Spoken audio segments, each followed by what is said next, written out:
Viral হতে গেলে এই 3টে জিনিস তোমার অবশ্যই করা দরকার। সেগুলো তো বলবোই ভিডিওতে, তার আগে দেখে নাও সকালবেলা শ্রেয়াংশীর জন্য আমি খাবার রান্না করছি, ওকে স্কুলে টিফিন দেওয়ার জন্য। সকালবেলা ওকে বানিয়ে দিচ্ছি আজকে ডিম টোস্ট। একটা রুটি স্লাইস দিয়ে একটা ডিম দিয়ে ডিম টোস্ট বানিয়ে দিচ্ছি। আর ডিম টোস্টটাকে আমি বানিয়ে সবসময় একদম আমি ছোট্ট পিস করে দিই, যাতে ওর একটা বাইটসে সুন্দরভাবে চিবিয়ে খেতে পারে। একদম বড় পিস দিই না, আমি আপেল কলা যাই দিই ছোট পিস করে দিই, যাতে খেতে খুব সুবিধা হয়। কারণ তোমরা তো জানো এখন চারিদিকের অবস্থাটা কেমন, বাচ্চারা খেতে গিয়ে কতটা অসুবিধার মধ্যে পড়ে, সেই জন্য আমি চাই ছোট করে দিতে। ওর জন্য এই যে ডিম টোস্ট করে দিচ্ছি। আর দিয়েছি হচ্ছে আমি ওর আপেল কেটে দিয়েছি আজকে। কখনো তেমন আপেল দিই না, যেহেতু আজকে অন্য কোনো ফল নেই, তা আপেল ছিল বলে আপেলটা দিয়েছি। তো তোমাদের প্রথমেই আমি কেন বললাম যে ভাইরাল হতে গেলে কি টিপস দরকার, সেটা আমি আজকে বলবো। সেটা হচ্ছে প্রথম যেটা 1 নম্বরে, সেটা হচ্ছে ধৈর্য। দ্বিতীয় নম্বরে আছে ধৈর্য।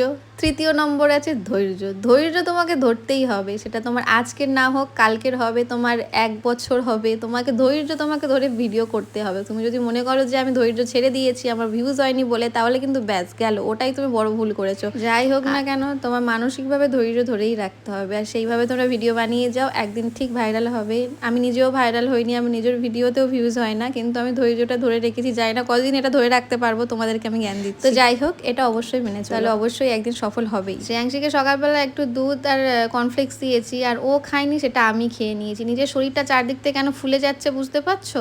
ওর খাবারগুলো খেয়ে আমার চারিদিকে ফুলে যাচ্ছে। এখানে শ্রেয়াংশীর জন্য ব্যাগটা গুছিয়ে, এবার নিজের ব্যাগ গুছিয়ে চললাম শ্রেয়াংশীকে স্কুলে দিতে। স্কুল থেকে দিয়ে এসে তো আর এক যুদ্ধ আমার। স্কুল থেকে দিয়ে এসে চলে এসেছি রান্না করতে। আজকে একটা দারুণ জিনিস করেছি, দেখো কোমরের মধ্যে আমি একটা কাপড় গুজে নিয়েছি, কারণ আমার এত বদভ্যেস নাইটিতে বা যে কোনো যে জামাতে যা পরে থেকে হাত মোছার। আমার জন্য বাইরের কিছুতে হাত মুছে শান্তি হয় না, যতক্ষণ না নাইটিতে বা যেটা পরে আছে সেটাতে যতক্ষণ না হাত মুছছি, আমার যেন মনটা কেন খুসখুস করে, মনে হয় আমার হাত পরিষ্কার হয় না, আমার ওখানেই হাত মুছলে হাত পরিষ্কার হবে। আর এদিকে দেখো কাজ করে নখগুলো এতটা পরিমাণে ঢুকে গেছে ফেটে, সে আমি যাই নুন লঙ্কা বা যাই খাই না কেন, আমার হাত একদম গুলগুলানি করে। একটু নুন আর হলুদ দিয়ে মাছটাকে মাখাচ্ছিলাম, তাই আমার আঙুল জ্বলছিল। ভালো করে ধুয়ে নিয়েছি হাতটা, এদিকে রান্না বসিয়ে দিয়েছি।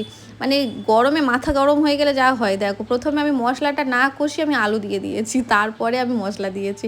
মানে মেন্টাল প্রেশারটা কতটা ভাবতে পারছো সকালবেলাটা আমি থাকি।